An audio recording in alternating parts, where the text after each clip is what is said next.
ආයිබෝවන් දුවපතේ ජාතික රූපවාහිනිය ජාතික පාසල අධ්‍යාපන වැඩසටහනේ අදත් අපි දූල පුතාලා සමග සම්බන්ධ වෙන්නේ අපොස සාමාන්‍ය පෙළ විෂය නිර්දේශයේ ගණිතයට අදාළ පුනරීක්ෂණ ප්‍රශ්න කිහිපයක් දරුවන් එක්ක සාකච්ඡා කරන්න. දරුවනේ අපිට අපොස සාමාන්‍ය පෙළ විභාගයේදී ගණිත ප්‍රශ්න පත්‍රයේ කොටස් දෙකක් තියෙනවා. පළවෙනි කොටසේ B කොටසට අදාළ වන ප්‍රශ්න කීපයක් දරුවන් එක්ක ආදර්ශ ප්‍රශ්න කීපයක් දරුවන් එක්ක සාකච්ඡා කරන්න තමයි බලාපොරොත්තු වෙන්නේ. ඒ B කොටසට අදාළ වෙන මූලික තේමා කීපයක් පදනම් කරගෙන අපිට දරුවන් එක්ක සාකච්ඡා කරන්න අපි ප්‍රශ්න කීපයක් අද දවසේ දරුවන්ට ඉදිරිපත් කරන්න සූදානම් වෙලා තියෙන්නේ.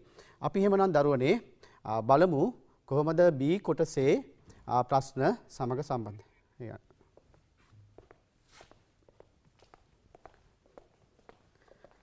අපි දරුවන් එක්ක අද සාකච්ඡා කරන්න බලාපොරොත්තු වෙන්නේ මුලින්ම අපිට විෂය නිර්දේශයේ සම්බන්ධ වෙන දුර කාල ප්‍රස්ථාර. දුර කාල ප්‍රස්ථාරය අපි ඉගෙනගෙන තියෙනවා. අපි බොහෝ විට බලාපොරොත්තු වෙන ප්‍රශ්නයක් තමයි දුර කාල ප්‍රශ්නය. දරුවනේ දරුවන්ට තිරේ දිස් වෙනවා ප්‍රස්ථාරයක්. මේ සමන් නිවසේ සිට යාළුවාගේ නිවසට ගමන් කරන ගමන් මාර්ගය පිළිබඳව දුර කාල ප්‍රස්ථාරය තමයි දරුවනේ තිරේ දිස් වෙන්නේ. අපි y අක්ෂයට දුර අරගෙන තියනවා කිලෝමීටර වලින්, x අක්ෂයට අරගෙන තියනවා කාලය මිනිත්තු වලින්. එමනම් අපි දරුවනේ පළවෙනි ප්‍රශ්නය අපි යොමු වෙන්නේ මේ ප්‍රස්ථාරය ඇසුරෙන් නිවසට තියෙන දුර කොපමණද කියලා බලන්න.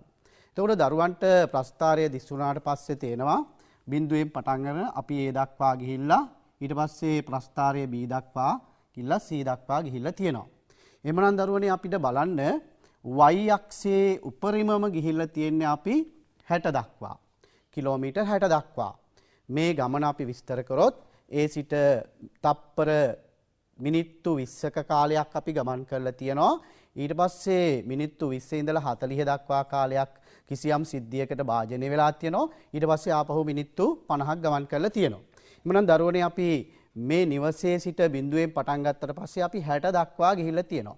එහෙනම් අපි ගියපු සම්පූර්ණ දුර කිලෝමීටර් 60ක් කියලා ගන්නවා. එතකොට දරුවනේ මේ දුර කාල ප්‍රස්ථාරයක අපිට මේ දුර සහ කාලය පදනම් කරගෙන වේගය ගණනය කිරීම තමයි අපි කරන්න සූදානම් වෙන්නේ. එhmenan බලමු දරුවනේ අපි මෙන්න මේ ප්‍රස්ථාරය විස්තර කරගන්න. ප්‍රස්ථාරය විස්තර කරගන්න ඉස්සෙල්ලා A සිට A දක්වා අපි කිසියම් වේගයකින් ගිහිල්ලා ඒ වල අවසාන වෙන්නේ මිනිත්තු 20 දී. එතකොට මිනිත්තු 20 දීත් කිලෝමීටර් 20යි, 30 දීත් කිලෝමීටර් 20යි, 40 දීත් කිලෝමීටර් 20යි. එහෙනම් දරුවනේ දරුවන්ට පේනවා මෙන්න මේ මිනිත්තු 20ක කාලය තුල මේ චලනය නිශ්චල වෙලා. චලනය වෙලා නැහැ. ගමන් කරලා නැහැ. එහෙනම් මේ නිරූපණය වෙන්න චලනය මොකද්ද? නිශ්චලතාවයේ. නිශ්චලතාවයේ තියෙන චලනයක්. එහෙනම් අපි කියනවා නිශ්චලතාවයෙන් සිටි කාලය. නිශ්චලතාවය පටන් අරගෙන තියෙන මිනිත්තු 20න් ඉවර වෙලා තියෙන මිනිත්තු 40න්. එහෙනම් මිනිත්තු 20ක කාලයක් මේ සමන් නිශ්චලව ඉඳලා තියෙනවා. ඒ දක්වා ගමන් කළා මිනිත්තු 20ක් නිශ්චලව හිටියා. ඊට පස්සේ අපි මොකද කරන්නේ? ආපහු ගමන ආරම්භ කරලා තියෙනවා. එහෙමනම් දරුවනේ මේ දුර කාල ප්‍රස්ථාරයක අපිට තියෙන ප්‍රධානම කාරණාව තමයි මෙහි අනුක්‍රමණය. අපි ප්‍රස්ථාර පාඩමේ සරල රේඛීය ප්‍රස්ථාර පාඩමේ අනුක්‍රමණය ගැන කතා කරනවා. දුර කාල ප්‍රස්ථාරයක අපිට අනුක්‍රමණයෙන් ලැබෙන්නේ වේගය. එමනම් අපි ඊළඟ කොටසේ මේ සාකච්ඡා කරන්න හදන්නේ වේගය පිළිබඳව. දුර කාල ප්‍රස්ථාරයක අනුක්‍රමණයෙන් වේගය ලැබෙනවා. එහෙනම් බලමු අපි මෙන්න මේ මූලික කොටසේ ගමනේ මුල් මිනිත්තු 20 තුල මෙයාගේ වේගය කොහොමද කියලා. එහෙමනම් දරුවනේ අපි වේගය කියලා කියන්නේ දුර බෙදීම කාලය. වේගය සමානයි අපි ගන්නවා වේගය කියලා කියන්නේ දුර බෙදීම කාලය.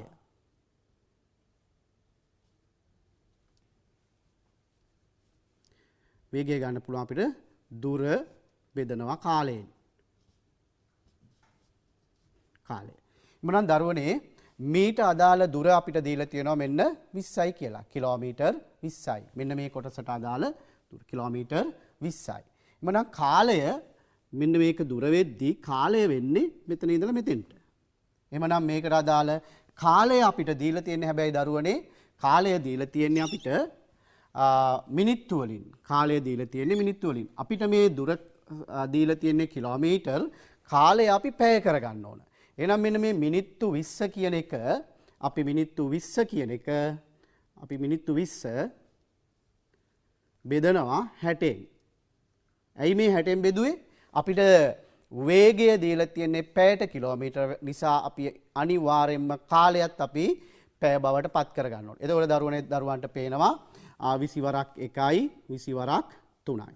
අන්න එහෙනම් අපි පැය 3න් 1යි කියලා මෙතන භාවිතා කරා. එතකොට පුතාලා දන්නවා මූලික බෙදීමේ સિદ્ધාන්තය 20 බෙදීම 3න් 1 බෙදීම ගුණ කිරීමක් වෙනකොට හරය උඩට යනවා. එතකොට 3 උඩට එනවා. 1 යටට එනවා. එහෙමනම් අපිට වේගය සමානයි දුර ගුණ කිරීම මේ කාලය සමානයි වේගය ගුණ කිරීම දුර කියලා එනවා. එහෙමනම් දරුවනේ මේක සුළු කරනවා අපි සුළු කරාට පස්සේ අපිට එනවා කිලෝමීටර්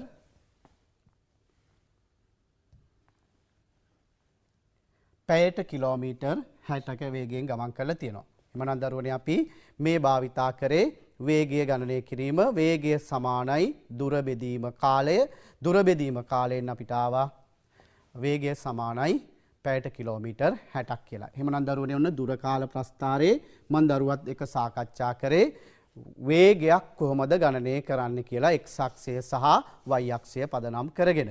එහෙමනම් දරුවනේ මේ ප්‍රස්ථාරයේ තව දුරටත් අපි විස්තර කරගෙන යනවා. ඊට අදාළ ප්‍රශ්න කීපයක් අපි සාකච්ඡා කරමු අපේ චන්ද්‍ර කුමාර සර් එක්ක. හොඳයි දරුවනේ සමන්ත සර් කතා බහ කළා ඔබත් සමග දුර කාල ප්‍රස්ථාරයේ ඇසුරින් වේගය හා සම්බන්ධ ගැටලු කිහිපයක් විසඳන ආකාරය. අපි දරුවනේ තවත් ඉදිරියට දුර කාල ප්‍රස්ථාර සම්බන්ධ ගැටලු කිහිපයක් ඔබත් සමග සාකච්ඡා කරන්නටයි දැන් බලාපොරොත්තු වෙන්නේ. දැන් අපිට තිබෙන ඊළඟ ගැටලුව වෙන්නේ දරුවනේ නිශ්චලතාවයෙන් පසු සමන්ගේ වේගය මුල් කොටසේ වේගයට වඩා කෙතකින් අඩු වීද? දැන් කලින් අපි සාකච්ඡා කළා සමන් කියන පුද්ගලයා තමන්ගේ නිවසේ ඉඳලා යහළුවාගේ නිවසට ගමන් කරපු ආකාරය දැක්වෙන දුර කාල ප්‍රස්ථාරය තමයි ඔබට දැන් නිරීක්ෂණය වෙන්නේ. එහිදී කතා කළා මුල් කොටසේදී යම් වේගයකින් ගමන් කරලා තියෙනවා.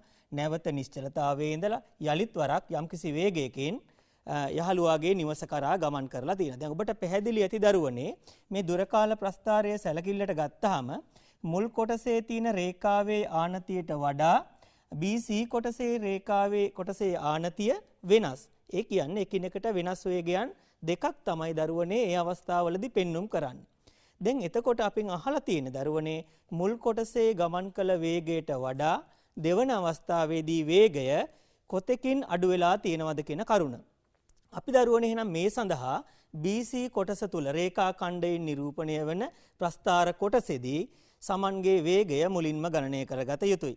සමන්ත සර් ඔබට මතක් කරලා දුන්නා දුර කාල ප්‍රස්ථාරයක ඒ සරල රේඛීය කොටසට අදාළ රේඛා කොටසේ අනුක්‍රමණය මගින් අපට වේගය ලබාගත හැකි බව. එහෙනම් දරුවනේ අපි මෙහිදී මුල්ම කොටසේ වේගය අපි මේ වෙනකොට ගණනය කරලා ඉවරයි. අපිට ඔබට මතක ඇති පැයට කිලෝමීටර 60ක වේගයක් තමයි ලැබුණේ. මම ඒක සටහන් කරන්න. ඊළඟට දරුවනේ අපිට සොයා ගැනීමට අවශ්‍ය වෙනවා මේ BC කොටසේදී ගමන් කළ ප්‍රස්ථාර කොටසින් දැක්වෙන වේගය කොපමණද කියලා. එහෙනම් දරුවනේ අපි ඒ වේගය ගණනය කරමු. BC කොටසේදී වේගය අපිට ගණනය කරන්න පුළුවන් අදාළ දුර බෙදීම කාලය මගින්. දරුවනේ අපි අදාළ දුර කොටස ලකුණු කළොත් අපිට මෙන්න මේ අවස්ථා දෙකේදී ආරම්භයේදී මේ අවස්ථාවේදී කිලෝමීටර් 20ක දුරක් ගිහිල්ලා ඉඳලා තමයි නැවතුනේ. එතෙන් ඉඳලා තමයි නැවත වතාවක් ගමන ආරම්භ කළේ.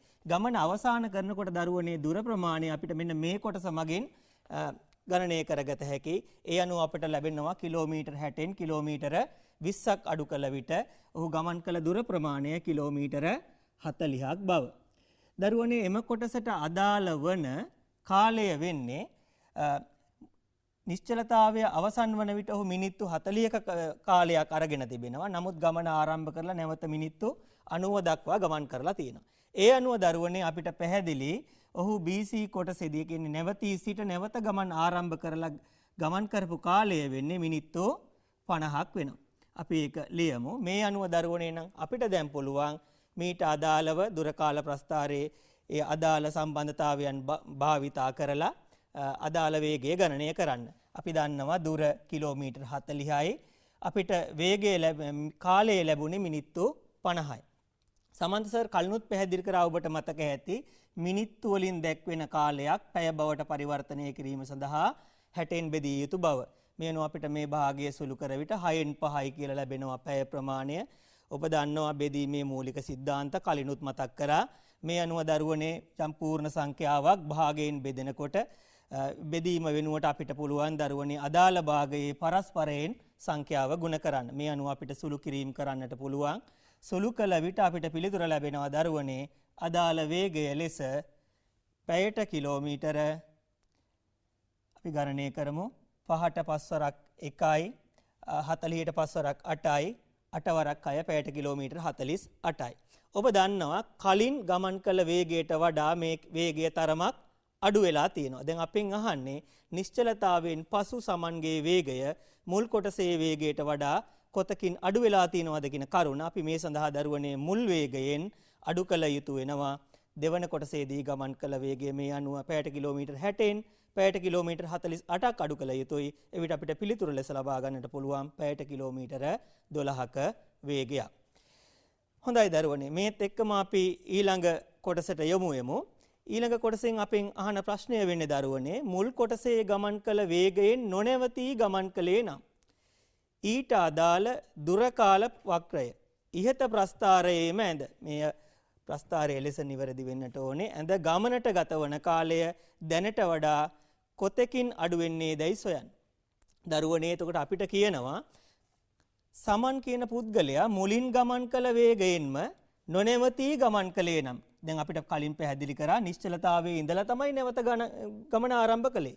නමුත් මේ නොනැවතී ගමන් කළේ නම් එහෙනම් දුර කාල ප්‍රස්ථාරය විය යුත්තේ දරුවනේ මේ ඒ රේඛාව නොනැවතී ඉදිරියට අපි ඇඳිය යුතුයි. මෙන්න මේ මම දම් පැහැයෙන් දක්වන රේඛාව ඔස්සේ දුර කාල වක්‍රය අපි දීර්ඝ කළ යුතුයි. එවිට බලන්න දරුවනේ නොනැවතී ගමන් කළේ නම් ගතවන කාලය කොච්චරද කියලා. ඔහු මුල් වේගයෙන්ම ගමන් කළේ නම් කිලෝමීටර් 60ක දුර ප්‍රමාණය ගෙවන්නට ගත වෙලා තියෙනවා මිනිත්තු 60ක්. ඒ කියන්නේ පැයක කාලයක් ගත වෙලා තියෙන බව දුර කාල ප්‍රස්ථාරයට අනුව අපිට පැහැදිලි වෙනවා.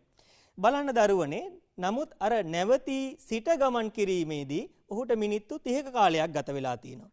එහෙනම් දරුවනේ දැනට වඩා පෙර වේගයෙන්ම ගමන් කළේ නම් අපිට කාලය කොතකින් අඩු වෙනවද කියලා බලන්න දරුවනේ මෙන්න මේ සීමාවන් දෙක අතර අපි වෙනස ගණනය කළ යුතුයි. ඒ කියන්නේ මිනිත්තු 90න් මිනිත්තු 60ක් අඩු කළ යුතුයි.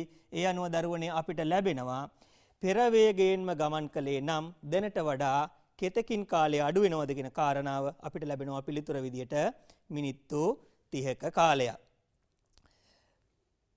අපේ අවසාන ප්‍රශ්නෙන් අහන්නේ දරුවනේ සමන්ගේ මධ්‍යක වේගය සොයන්න. දරුවනේ මධ්‍යක වේගය කියලා කියන්නේ යම්කිසි වස්තුවක චලිතයට අදාළව ඒ චලිත වන වස්තුවක් ගමන් කළ මුළු දුර බෙදීම ඒ ගමනට ගත වූ සම්පූර්ණ කාලය. අපිට මෙන්න මේ සම්බන්ධය යොදාගෙන අපිට සමන්ගේ මධ්‍යක වේගය ගණනය කළ හැකි. අපි එනම් මධ්‍යක වේගය ගණනය කරමු. අපිට දුර කාල ප්‍රස්ථාරයට අනුව ලබා ගන්නට පුළුවන් දරුවනේ ගමනේ මුළු දුර කිලෝමීටර 60ක් බව. ඒ වගේම ගමනට ගත වෙච්ච කාලය මිනිත්තු 90ක් බව අපි දන්නවා. අපි සාමාන්‍යයෙන් වේගයක් තප්පරයට මීටර හෝ පැයට කිලෝමීටර වලින් දක්වන එක සාමාන්‍ය සිරිත. මේ අවස්ථාවේදී අපිට ඒකක අනුව සලකා බැලුවාම පැයට කිලෝමීටර වලින් දක්වන එක තමයි වඩාත් සුදුසු. එහෙනම් අපිට මේ කාලය මිනිත්තු වලින් දක්වා ඇති කාලය දරුවනේ පැය බවට පරිවර්තනය කරගත යුතුයි. ඔබට මතක ඇති කලිනුත් මතක් කරා මිනිත්තු 90යි අපිට පුළුවන් මේක පැය බවට පරිවර්තනය කරන්න 60න් බෙදන්නට. 60න් බෙදුව විට අපිට ලැබෙනවා 6න් 9 කියලා. අපි නම් සුළු කරමු දරුවනේ ඉදිරියට. මේ අනුව අපිට පුළුවන් මධ්‍යක වේගය ගණනය කරන්නට මිනිත්තු 90 වෙනුවට පැය 6න් 9 ආදේශ කරන්න. පැයට කිලෝමීටර් 60 අපිට 6න් 9න් බෙදෙනකොට දරුවනේ පරස්පරයෙන් ගුණ කළ යුතු වෙනවා. ඒ අනුව අපිට පිළිතුර ලැබෙනවා ගමනේ මධ්‍යක වේගය ලෙස පැයට කිලෝමීටර 40ක වේගයක්. දරුවනේ මෙන්න මෙවන් ආකාරයේ වෙනස් ආකාරවල ගැටලු මේ දුර කාල ප්‍රස්ථාර සම්බන්ධයෙන් අපට විභාගයට යොමු විය හැකි. ඒ නිසා ඔබ විශේෂ අවධානයක් යොමු කළ යුතු වෙනවා මෙවන් ආකාරයේ ගැටලු සම්බන්ධයෙන්. දරුවනේ අපි එහෙනම් තවත් වෙනස් ආකාරයේ ගැටලුවකටයි සාකච්ඡා කරන්නයි සූදානම් වෙන්නේ කොටස් වෙළඳපොළ සම්බන්ධයෙන්. මේ ගැටලුව සම්බන්ධයෙන් ඔබට පැහැදිලි කිරීමක් කරાવી අපේ සමන් සර්. දරුවනේ ඔබ මේ ගැටලුව දෙස හොඳින් නිරීක්ෂණය කරන්න. ඔව් දරුවනේ අපි දැන් දරුවන් එක්ක අපේ දරුවන් එක්ක සාකච්ඡා කරන්න හදන්නේ ව්‍යාපාර කොටස් කියන තේමාව යටතේ ඔයාලට දෙන්න පුළුවන් ආදර්ශ ප්‍රශ්නයක්. එහෙමනම් දරුවනේ මේ ව්‍යාපාර කොටස් යටතේ අපිට දෙන්න පුළුවන් ගැටලුවක් තමයි අපිට දැන් බෝඩ් එකේ දිස්සෙන්නේ. ව්‍යාපාර කොටස් එක්ක අපි කතා කරනකොට බලන්න දරුවනේ තිරේ දිස්සෙනවා ඉසුරු සමාගම කොටස් වෙළඳපොළ මිල රුපියල් 20ක් තියෙන අවස්ථාවේදී ලලිත් කියන පුද්ගලයා මේ සමාගමේ කොටස් 1000ක් මිලට ගත්තා. කොටස් 1000ක් මිලට අරගෙන තියෙනවා. ඒ කොටස සඳහා ලාභාංශය ගෙවනවා රුපියල් 2.50ක්. ගාන පැහැදිලි ඇති අපේ දරුවන්ට. සමාගමක් තියෙනවා. ඒ සමාගමේ කොටසක් රුපියල් 20යි. අපි දන්නවා ව්‍යාපාර කොටස් වල සමාගමේ කොටසක මූලික අගයක් තියෙනවා. කොටසක් නිකුත් කරන අගය මේකේ රුපියල් 20යි. ඒ සමාගමෙන් මෙයා කොටස් 1000ක් අරගෙන තියෙනවා. සමාගමක් සාමාන්‍යයෙන් අපිට ඒ කොටසක් සඳහා ලාභාංශ ගෙවනවා. වාර්ෂික ලාභාංශයක් ගෙවනවා. මේ සමාගම අපිට වාර්ෂිකව එක කොටසකට ගෙවන ලාභාංශය රුපියල් 2.50යි. එමනම් මේ ගැටලුව පුරා අපි මේ ව්‍යාපාර කොටස් සඳහා එන්න පුළුවන් විදිහේ ගැටලු කීපයක් තමයි අපි දරුවන් එක්ක සාකච්ඡා කරන්නේ. බලන්න පුතේ මේ ලලිත්ගේ ලාභාංශය සොයන්න. එමනම් කොටසක ලාභාංශය රුපියල් 2.50යි. මෙයා අරගෙන තියෙනවා කොටස් 1000ක්. එහෙමනම් අපි බලමු මෙයාගේ ලාභාංශය කොහොමද කියලා. කොටස් 1000 2.50න් ගුණ කරනවා. එක කොටසක ලාභාංශය 2.50 නිසා කොටස් 1000 ගුණ කරා. එහෙමනම් දරුවනේ මෙයාට වර්ෂයකදී ලැබෙන ලාභය තමයි රුපියල් 2500ක්. මේ සමාගමේ මුදල් ආයෝජනය කිරීම වෙනුවෙන් මෙයාට කොටස් 1000 වෙනුවෙන් රුපියල් 2500ක් වසර අවසානයේ ලැබෙනවා. එමනම් බලමු අපි ඊළඟට දරුවනේ මොකද්ද වෙන්නේ? ලාභාංශය මේ සමාගමේ මෙයා කොටස් 250ක් ගත්තට පස්සේ මේ ලාභාංශය ගැනුම් මිලේ ප්‍රතිශතයක් ලෙස දක්වන්න. ලාභාංශය ගැනුම් මිලේ ප්‍රතිශතයක් ලෙස දක්වන්න. දැන් අපි ලාභාංශය හෙව්ව දරුවනේ. පළවෙනි කොටසේ ලාභාංශය රුපියල් 2500යි. මෙයා එහෙමනම් අපි බලමු මෙයා ආයෝජනය කළ මුදලත් එක්ක මේ ප්‍රතිශතය කොච්චරද කියලා. මෙයා මේ සඳහා ආයෝජනය කරේ රුපියල් 20000යි. රුපියල් 20 කොටස් 1000යි. 20 කොටස් 1000යි කියන්නේ රුපියල් 20000ක් මෙයා ආයෝජනය කරා. රුපියල් 20000ට මෙයාට ලැබුණේ රුපියල් 2500යි. ආයෝජනය කළ මිලේ ප්‍රතිශතයක් ලෙස අපිට ලාභාංශය දක්වන්න පුළුවන්. එහෙනම් 20000ට ලැබුණේ රුපියල් 2500ක ලාභයක් නම් 100ට කොච්චරද? අපි ප්‍රතිශතයක් බවට පත් කරන්න භාගයක් 100ෙන් ගුණ කරනවා. එහෙමනම් දරුවනේ අපිට සුළු කරාට පස්සේ එනවා ලාභ ප්‍රතිශතය කීයද? 12.5යි කියලා. සුළු වුණාට පස්සේ 12.5යි කියලා. එහෙනම් ලාභාංශය යෙදූ මුදලේ ප්‍රතිශතයක් ලෙස අපිට ගන්න පුළුවන් 12.5ක ප්‍රතිශතයක් තමයි ලැබෙන්නේ. ඔන්න දැන් අපි ලාභාංශය හෙව්වා. ලාභාංශය යෙදූ මුදලේ ප්‍රතිශතයක් ලෙස හෙව්වා. එhmenan දරුවනේ බලමු අපි ඊළඟ ගැටලුව මොකද්ද කියලා. අපිට කියනවා මෙන්න මේ ඉසුරු සමාගමේ කොටස් විකිණීමෙන් ලැබෙන මුදල සොයන්න. මුදල සොයන්න. අපිට කියනවා මෙයා මේ ලාභය ලබා ගත්තට පස්සේ රුපියල් 30ක් වන අවස්ථාවේදී මේ කොටස් ටික ඔක්කොම විකුණනවා. මෙයා මේ රුපියල් 20ට ගත්ත කොටස් එක්තරා අවස්ථාවකදී මිල වැඩි වෙනවා 30 දක්වා. අන්නේ අවස්ථාවේ කොටස් සියල්ල විකුණලා අන්නේ මුදලින් ලාභාංශය රුපියල් 5ක් ගෙවන තවත් සමාගමක් තියෙනවා. යසුරු සමාගමේ කොටස් මිලදී ගත්තා. එතකොට ඒ සමාගමෙන් එයාට ලැබෙනවා රුපියල් 3000ක ලාභයක්. දරුවනේ ආපහු හොඳට ගාන කියවන්න. මේ ඉස්සෙල්ල සමාගමේ ඉසුරු සමාගමේ කොටස් ටික අපි රුපියල් 30 ගානේ විකුණලා කොටසක් සඳහා රුපියල් 5ක ලාභාංශයක් ගෙවන සමාගමෙන් කොටස් මිලදී ගත පස්සේ ඒ සමාගමේ ලාභය අපිට 3000ක් වුණා. අපිට එහෙනම් කොටස් විකිණීමෙන් ලැබෙන මුදල අහන්නේ. එමනම් පුතේ අපිට ඉස්සෙල්ලා තිබුණේ කොටස් 1000යි.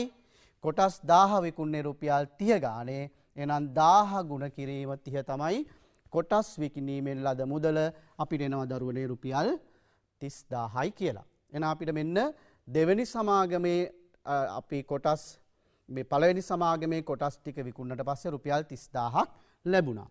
අපිට මෙන්න මේ ප්‍රාග්ධන ලාභය මේ ගනුදෙනුවේදී සිදුවෙච්ච ප්‍රාග්ධන ලාභය. ප්‍රාග්ධන ලාභය කියලා කියන්නේ දරුවනේ අපි ආයෝජනය කළ මුදලයි අපි කොටස් විකිණීමෙන් ලැබූ මුදලයි අතර වෙනස. අපි ඉස්සෙල්ලා ආයෝජනය කරේ කීයද? ඉස්සෙල්ලා රුපියල් ආයෝජනය කළ මුදල රුපියල් 20000යි. දැන් අපිට ලැබුණා තවත් මුදලක්. අපිට මෙන්න මේ ඉස්සෙල්ලා පළමු සමාගමේ කොටසක් රුපියල් 20යි.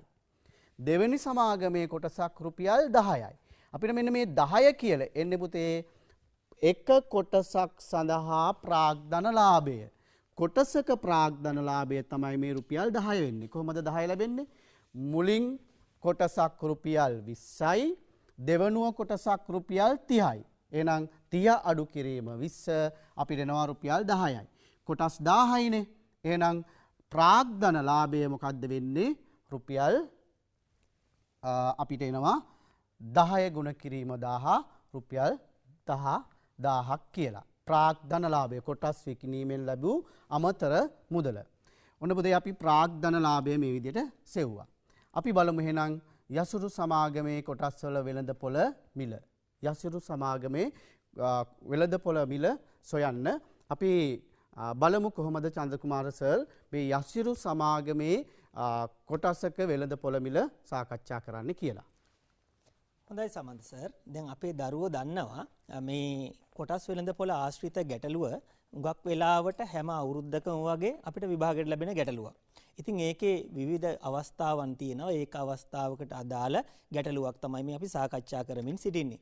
දැන් මේ කොටස් වෙළඳපොලේ ඉසුරු සමාගමේ සහ යසිරු සමාගම කියන සමාගම් දෙකෙහිම මුදල් ආයෝජනය කරපු පුද්ගලයෙක් පිළිබඳව තමයි මේ අපේ ගැටලුව වෙන්නේ. ඒක අපි මුල් ගැටලු කිහිපයට අපි සාර්ථකව උත්තර ලියාගෙන ආවා.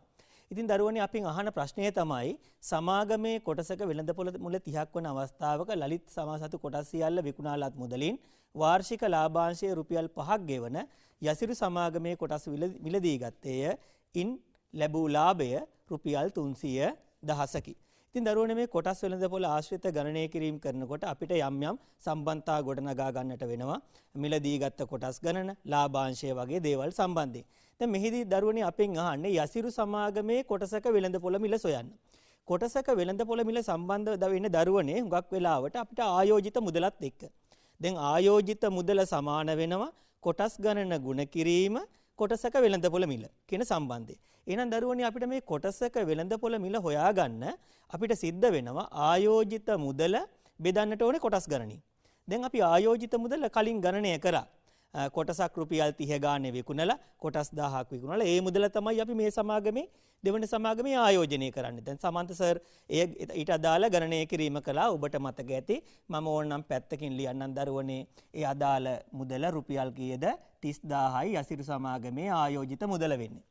එහෙනම් මේ ආයෝජිත මුදල බෙදන්නට ඕනේ අපි අදාළ කොටස් ගණනින්. දැන් කොටස් ගණන හොයා ගැනීම කොටස් ගණනට සම්බන්ධයෙන් තොරතුරක් පැහැදිලිව ගාන තුල අපිට ලබලා දීලා නැහැ. අපි එනම් මේ දීලා තියෙන තොරතුරු ඇසුරින් දරුවනේ අපිට පුළුවන්කම ලැබෙන්නට ඕනේ මුලින්ම කොටස් ගණන හොයා ගන්නට. ඒ සඳහා තමයි දරුවනේ අපිට මෙන්න මේ තොරතුර දීලා තියෙන්නේ වාර්ෂික ලාභාංශය රුපියල් 5ක් ගෙවන යසිරු සමාගමේ කොටස් මිලට ගත්තේය. ඉන් ඔහු ලැබූ ලාභය රුපියල් 3000යි කියන කාරණාව. දරුවනේ අපි දන්නවා වාර්ෂික ලාභාංශය සමාන වෙනවා කොටසකට ලාභාංශය ගුණ කිරීම කොටස් ගණන කියන සම්බන්ධයට. එහෙනම් දරුවනේ එතනින් අපිට පුළුවන් වාර්ෂික ලාභාංශය කොටසකට ලාභාංශයෙන් බෙදීම මගින් අපිට පුළුවන් දරුවනේ මෙන්න මේ ආකාරයට යසිරු සමාගමේ කොටස් ගණන ගණනය කරන්න. ඒ අනුව දරුවනේ අපිට ලැබෙනවා රුපියල් 3000යි වාර්ෂික ලාභාංශය කොටසකට ලාභාංශය රුපියල් 5යි අපිට ගණනය කරාම දරුවනේ ඔහු යසිරු සමාගමේ මිලදී ගත්ත කොටස් ගණන කොටස් 600ක් ලෙස පිළිතුර ලෙස ලබා ගන්න පුළුවන්. දැන් අපි කලින් ගණනය කළා යසිරු සමාගමේ ආයෝජිත මුදල 30000යි.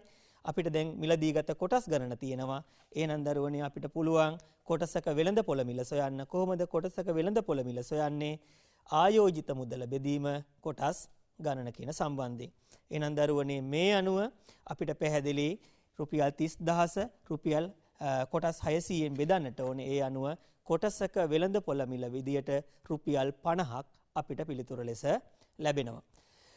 ඊළඟට අපිට පුළුවන් දරුවනේ මේ තවත් විභාග ගැටලුවකට යොමු වෙන්න. ඒ තමයි දරුවනේ ඔබ දන්නවා සුළු පොලිය, වැල් පොලිය සම්බන්ධ ගැටලුවක් ඔබට දීලා ඔබේ තර්කන හැකියාව හුඟක් වෙලාවට පරීක්ෂා කරන බලන ගැටලුවක් ඔබට විභාගෙදී හුඟක් වෙලාවට ඉදිරිපත් වෙන්න ඉඩකඩ තිබෙනවා. අපේ සමන්ත සර් ඔබත් සමග සාකච්ඡා කරයි එවන් ගැටලුවක් සම්බන්ධයෙන්. උදරුවනේ දැන් අපි මේ කතා කරමින් පවතින්නේ අපිට හමු වෙන බදු පිළිබඳව සහ පොලි පිළිබඳව.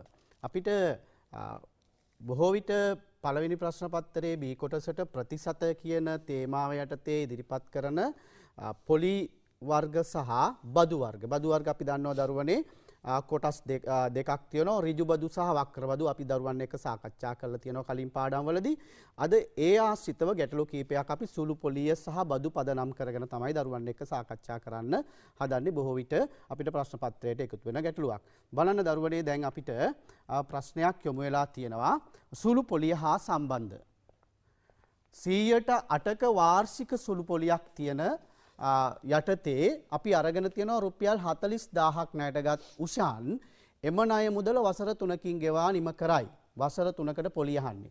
දරුවනේ වාර්ෂික පොලි අනුපාතිකය 118යි ණයට ගත්ත මුදල රුපියල් 40000යි. මෙන්න මේ උෂාන් මේ ණය මුදල ගෙවන්නේ වසර 3කදී. එහෙමනම් අපිට මෙන්න මේ වසර 3කදී ගෙවන පොලිය තමයි දරුවනේ අහන්නේ. එහෙමනම් අපි හොයමු වසරකට ගෙවීමට ඇති ණය මුදල රුපියල් 40000 නිසා අපි ඒ සඳහා පොලිය සොයමු.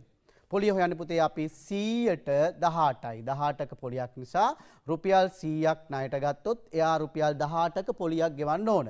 එහෙනම් අපි ණයට ගත්ත මුදල රුපියල් 40000ට ගෙවන පොලිය අපි බලනවා 100න් 18 ගුණ කිරීම 40000 කියලා කියන්නේ පුතේ බින්දු කැපිලා ගියා ගුණ කිරීමේදී අපිට පොලිය වශයෙන් එනවා රුපියල් 7200ක්. මේ වසරකට පොලිය රුපියල් 7200යි.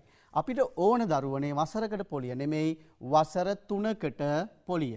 වසර 3කට පොලිය වසරකට පොලිය රුපියල් 7200 ගුණ කරනවා 3ෙන්. වසරකට 7200 නම් වසර 3කට. මේක තමයි සුළු පොලියේ ගණන හදන ක්‍රමය.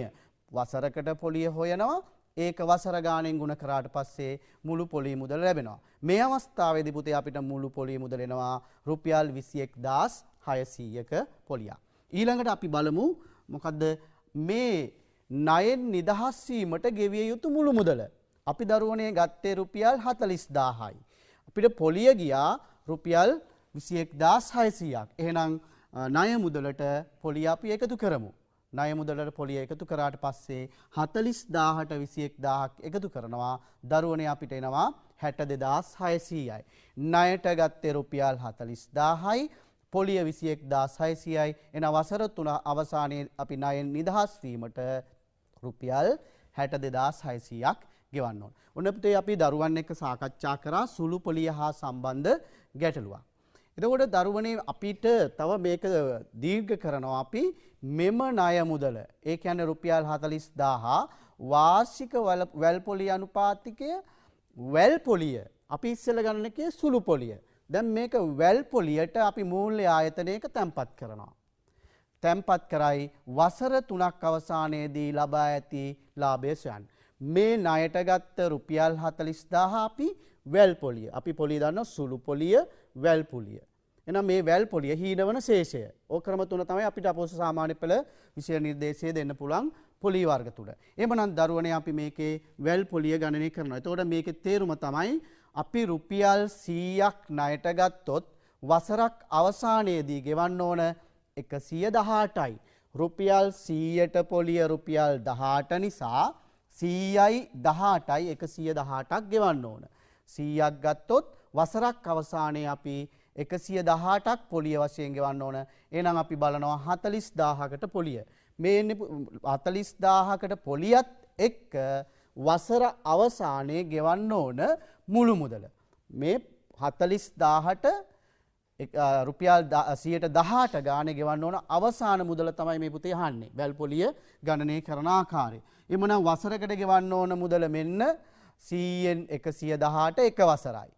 වසර දෙකක් එනකොට තව 100ට 118ක් එනවා. වසර 3ක් එනකොට තව 100ට 118ක් එනවා. එහෙනම් මේ මූලික මුදල 40000ට කීයද කියලා බලන්න. මේක අපි පහසුවෙන් සුළු කිරීම සඳහා අපි මේ ක්‍රමය භාවිතා කරනවා පුතේ. එක වසරකට පොලිය සමග මුළු මුදල, තවත් වසරකට පොලිය සමග මුළු මුදල, තවත් වසරකට පොලිය සමග මුළු මුදල. එහෙමනම් අපිට එනවා මේ අවස්ථාවේදී දරුවනේ මුළු මුදල කීයද? වසර 3ක් අවසානයේදී 65721.28ක් කියලා එනවා. එහෙමනම් අපේ ආයතනයේ තැන්පත් කර මුදල කීයද? රුපියල් 40000යි. රුපියල් 40000යි. අපි තැන්පත් කරේ රුපියල් 40000යි. අපි වසර අවසානයේදී අපිට මූල්‍ය ආයතනයේ තිබුණා 65721.28ක්. එහෙනම් දරුවනේ අපිට අවසානයේදී මේ වැල් පොලිය වශයෙන් තියෙනවා රුපියල් 25721ක්. අපි ගණනය කරේ මේ මුළු මුදල 40000 සමග. පොලිය එනවා 25721ක්. එහෙමනම් දරුවනේ ඔන්න අපිට ලැබෙන පොලි මුදල වැල් පොලිය. එමනම් අපිට මේ වඩාත් වාසිදායක වන්නේ වැල් පොලියටද සුළු පොලියද කියන කාරණාව තමයි අපි බලන්නේ. එමනම් දරුවනේ මෙන්න සුළු පොලිය. මෙන්න සුළු පොලිය 21600 අපි ඉස්සෙල්ලා ගණනය කරා. එමනම් මේ ආයෝජනයේදී අපිට මොකද්ද වෙන්නේ? සුළු පොලියට වඩා අපිට වැල් පොලිය වැඩි වෙලා තියෙනවා. වැල් පොලිය වැඩි වෙලා තියෙනවා. එහෙනම් දරුවනේ අපි කියනවා මේ අවස්ථාවේදී ලාභය මේ දෙකේ වෙනස කීයද? 25721කින් අපි අඩු කරනවා 21600ක්. වැල් පොලිය සුළු පොලියෙන් අඩු කරාම අපිට එනවා රුපියල් 4121.28ක්. එමනම් දරුවනේ මෙන්න මේ අපේ ගණනය කරේ දරුවන් එක්ක කොහොමද වැල් පොලිය සහ සුළු පොලිය අතර වාසියක් ලබා ගන්නේ කොහොමද? ඒ ගැටලුවට අදාළව පොලිය ගණනය කරන්නේ කොහොමද කියලා. අපි මීළඟටත් සාකච්ඡා කරන්න හදන්නේ මේ ප්‍රතිශත කියම තේමා යටතේ අපිට හැමතිස්සෙම එකතු වෙන වරිපණම් කියන ආකාරයේ ගැටලුවක් තමයි දරුවන් එක්ක අපේ චන්ද්‍රකුමාර සර් සාකච්ඡා කරන්නේ. මෙන්න වරිපණම් ගැටලුවක් කොහොමද දරුවන් එක්ක විසඳන්නේ කියන කාරණාව අපි බලමු. ඔව් සමන්ත සර්, අපි දන්නවා සාමාන්‍ය පෙළ විභාගයේදී මේ බදු ආශ්‍රිත ගැටලු අපිට විභාගයට යොමු වෙන්නට පුළුවන්. දැන් බදු ආශ්‍රිත ගැටලුව පිළිබඳව කතා කරොත් වරිපණම් බදු, තීරු බදු, එකතු කළාගේ මත බදු හා ආදායම් බදු කියන බදු වර්ග පිළිබඳව අපිට ගැටලුව යොමු වෙන්නට පුළුවන්. ඒ නිසා අපි අවධානය යොමු කරමු දැන් වරිපණම් සම්බන්ධ ගැටලුවකට. දරුවනේ අපි අවධානය යොමු කරමු වාර්ෂික තක්සේරුව රුපියල් 50000ක් වන කඩකාමරයක් සඳහා කාර්තුවකට රුපියල් 1000ක වරිපණම් බදු අය කරයි. වාර්ෂික වරිපණම් බදු ප්‍රතිශතය සොයන්න. ඉතින් අපේ දරුවෝ දන්නවා පළාත් සභා, නගර සභා, මහනගර සභා කියන පළාත් පාලන බල ප්‍රදේශ සීමා තුළ ජීවත් වන පුද්ගලයින්ගෙන් එයාලට සපයන පහසුකම් වෙනුවෙන් ඒ පළාත් පාලන ආයතන ඒ ප්‍රදේශවල පිහිටි දේපළවල වාර්ෂික තක්සේරුවෙන් යම් කිසි ප්‍රතිශතයක් රජයේ බදු විදියට අය කර ගන්නවා. අන්න එහෙම අය කරගන්න බදු අපි හඳුන්වන්නේ වරිපණම් බදු කියලා. මේ වරිපණම් බදු වර්ෂයේ මුලදී එකවර ගෙවලා දාන්නට පුළුවන්. එහෙම නැත්නම් කාර්තු වශයෙන් ගෙවන්නට පුළුවන්. ඒ ආකාරයේ ගැටලුවක් තමයි මේ අපිට යොමු වෙලා තියෙන්නේ. එහෙනම් අපි දන්නවා කාර්තුවකට වරිපණම් බදු මුදල රුපියල් 1000යි. අපිට වාර්ෂික වරිපණම් බදු ප්‍රතිශතය හොයන්නට තියෙන්නේ. එහෙනම් දරුවනේ අපි බදු ප්‍රතිශතය ගණනය කිරීම සහ මෙන්න මේ කාරණා ටික අත්‍යවශ්‍ය වෙනවා. පළවෙනි කාරණාව තමයි දරුවනේ වාර්ෂික වරිපණම් බද්ද සහ තක්සේරු වටිනාකම. එහෙනම් දරුවනේ අපි මුලින්ම හොයාගන්නට ඕනේ බදු ප්‍රතිශතය ගණනය කිරීමේදී වාර්ෂික වරිපණම් බද්ද කොපමණද කියන එක. කාර්තුවකට අපි දන්නවා රුපියල් 1000යි. අවුරුද්දට කාර්තු 4ක් නිසා වසරකට වරිපණම් බද්ද රුපියල් 1000 වැඩි කිරීම 4 රුපියල් 4000යි. එහෙනම් දරුවනේ වාර්ෂික වරිපණම් බද්ද හොයන්න අපිට බදු ප්‍රතිශතය හොයන්නට කරන්න පුළුවන්. මේ වර්ෂයකට වරිපණම් බදු මුදල බෙදන්නට ඕනේ වාර්ෂික තක්සේරු වටිනාකමින් එය ප්‍රතිශතයක් බවට පරිවර්තනය කරන්නට 100%න් ගුණ කරන්නට පුළුවන්. මේ අනුව අපිට සුළු කළ විට පිළිතුර ලැබෙනවා 8ක් විදියට. අපි දරුවනේ එහෙනම් බදු ආශ්‍රිතව තියෙන තවත් ගැටලුවකට යමු. මේ තියෙන එකතු කළ ආගය මත බදු සම්බන්ධ ගැටලුවක්. විදුලි බිලක් සඳහා 6%ක එකතු කළ ආගය මත බදු අය කළ පසු බිල්පතේ වටිනාකම රුපියල් 1908යි. බදු අය කිරීමට පෙර වටිනාකම සොයන්න අපි නම් දරුවනේ මේ ගැටලුව විසඳන්නට යොමු වෙමු. අපි බලමු මුලින්ම රුපියල් 100ක බිලක් සඳහා බදු සමග වටිනාකම කොච්චරද කියලා. අපිට දීලා තිනවා දරුවනේ බදු ප්‍රතිශතයේ 106යි කියලා. මින් අදහස් කරන්නේ රුපියල් 100ක බිලක් සඳහා අමතරව තව රුපියල් 6ක බද්දක් අය කරනවා. ඒ අනුව රුපියල් 100ක බිලක් සඳහා මුළු වටිනාකම වෙන්නේ රුපියල් 100 රුපියල් 106. එහෙනම් දරුවනේ අපිට වටිනාකම රුපියල් 1908ක් වන බිලක් සඳහා මේ බදු අය කරන්න පෙර වටිනාකමයි අපිට අවශ්‍ය වෙන්නේ. රුපියල් 106ක් වන බදු සමග රුපියල් 106ක් වන බිල්පතක වටිනාකම 100යි නම් බදු සමග රුපියල් 1908ක් වන බිල්පතක වටිනාකම හොයන්න අපිට මෙන්න මේ ආකාරයේ සුළු කිරීමක් කරන්නට පුළුවන්. අපිට සුළු කළ විට ලැබෙනවා පිළිතුර විදියට රුපියල් 1800ක මුදලක්. මේ අනුව බදු අය කරන්නට පෙර වටිනාකම වෙන්නේ රුපියල් 1800යි. අපි තවත් බදු සම්බන්ධ ගැටලුවකට යමු වුණොත් දරුවනේ අපි මේ කතා කරන්නේ ආදායම් බදු සම්බන්ධයෙන්. ආදායම් බදු සම්බන්ධයෙන් ගණනය කරද්දී අපි දන්නවා දරුවනේ දැනට පවතින නීති රීති අනුව රුපියල් 500,000ක් ආදායම් බද්දෙන් නිදහස් වෙනවා. ඒ අනුව අපිට මෙන්න මේ ආකාරයට බදු අය කිරීම කරනවා පුද්ගලයෙකුගේ ආදායම සම්බන්ධයෙන්. අපි එකින් එක බලමු. පුද්ගලයෙකුගේ ආදායමෙන් මුල් රුපියල් 500,000ට ආදායම් බද්දෙන් නිදහස්. ඒ කියන්නේ 0.0යි බදු ප්‍රතිශතය තවත් විදියකින් කියනවා නම් දෙවනි රුපියල් 510ට දරුවනේ 104ක බද්දක් අය කරනවා. මේ පිළිබඳව ඔබ දැනුවත්. ඊළඟ 510ට 108ක ආදායම් බද්දක් වශයෙන් බදු අය වෙනවා. ඉතින් දරුවනේ අපි එහෙනම් ගැටලුවට යමු. පුද්ගලයෙකුගේ මාසික ආදායමනේ රුපියල් 85000ක් කියලායි තියෙන්නේ. වසරකට ගෙවිය යුතු මේ මං හිතන්නේ මේක 850,000ක් විය යුතුයි මගේ හැටියට. වසරකට ගෙවිය යුතු ආදායම් බදු මුදල මාසික ආදායම 85000යි. අපි ඒක වසරකට හොයන්න ඕන. එතකොට වාර්ෂික ආදායම අපිට මෙන්න මේක වසරකට හොයන්නට ඕනේ. මම හිතුවේ අර අපි එක මේ මාසික ආදායමයි දීලා තියෙන්නේ. වසරකට අපි 112න් ගුණ කරමු. මාස 12න් ගුණ කරමු. එතකොට අපිට ලැබෙනවා 1,20,000ක් කියලා. රුපියල් 1,20,000ක මුදලක් අපිට වාර්ෂික ආදායම විදිහට ලැබෙනවා. දැන් අපි දන්නවා අපේ බදු සීමාවන් ඉක්මවා යන මුදලක්. එහෙනම් දරුවනේ අපි මේ ආදායම සඳහා බදු ගෙවිය යුතු මුළු මුදල අපි ගණනය කරගත යුතුයි. මේ අනුව රුපියල් 1,20,000කට ඔහු බදු ගෙවිය යුතුයි. අපි එනම් බදු සීමා සඳහා අපි ගණනය කිරීම කරමු. එහෙනම් රුපියල් 500,000ක් දරුවනේ ආදායම් බද්දෙන් නිදහස් වෙනවා. ඒ අනුව බදු ගෙවිය යුතු මුදල වෙන්නේ රුපියල් 5,20,000යි. තවත් විදිහකින් 520,000යි. එහෙනම් දරුවනේ අපි යොමු වෙමු. එහෙනම් මේ ආදායම අපි මේ ආකාරයට අපිට වෙන් කර ගන්නට පුළුවන්.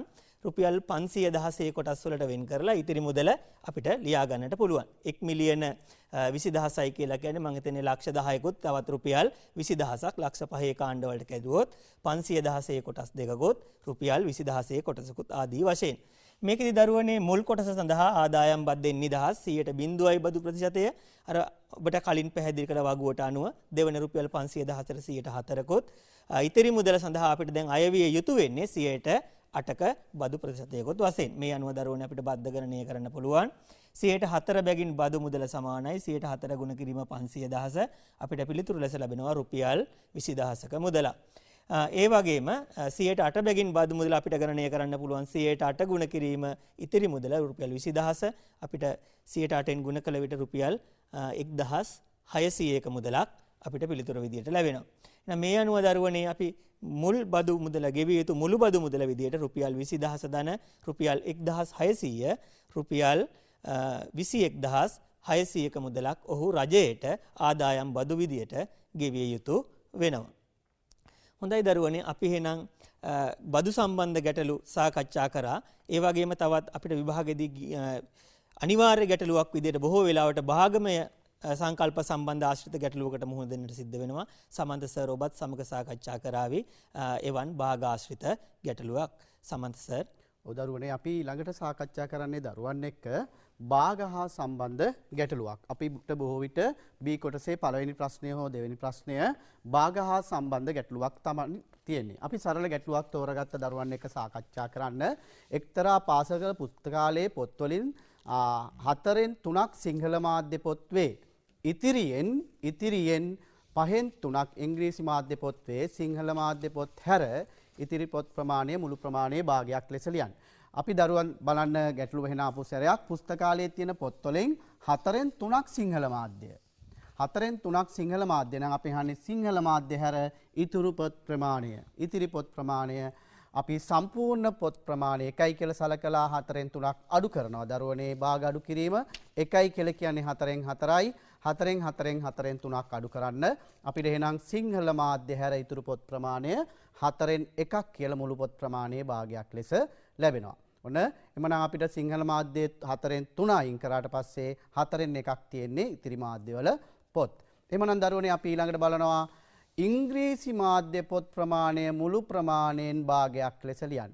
මේ ගැටලුවේ අපිට වඩාත්ම සුවිශේෂ වචනය තමයි මාධ්‍ය සිංහල මාධ්‍ය පොත් 4න් 3ක්ලු ඉතිරියෙන් කියන වචනය ඊ타ත්ම ප්‍රබලයි. ඉතිරියෙන්.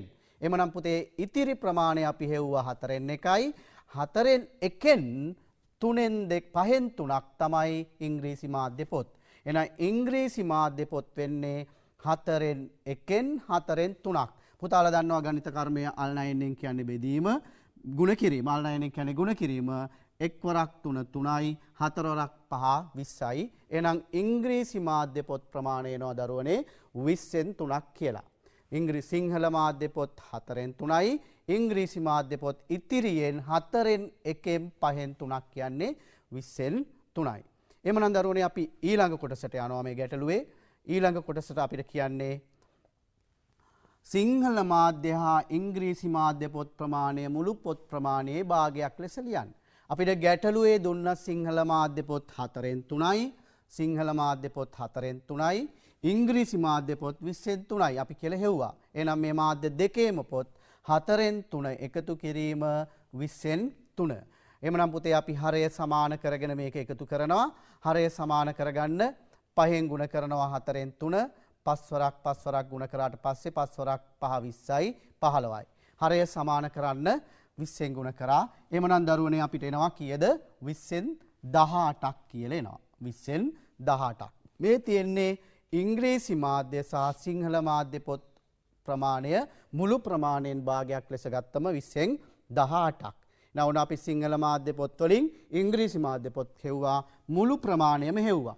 ඊළඟට අපිට බලමු අපිට දෙන්න පුතේ මේ සිංහල හා ඉංග්‍රීසි මාධ්‍ය පොත් හැර අනිකුත් මාධ්‍ය පොත් ප්‍රමාණය 840. හොඳට තේරුම් ගන්න ඕන. ඉතිරි පොත් ප්‍රමාණය 840යි. අපෙන් අහන්නේ මුළු පොත් ප්‍රමාණය.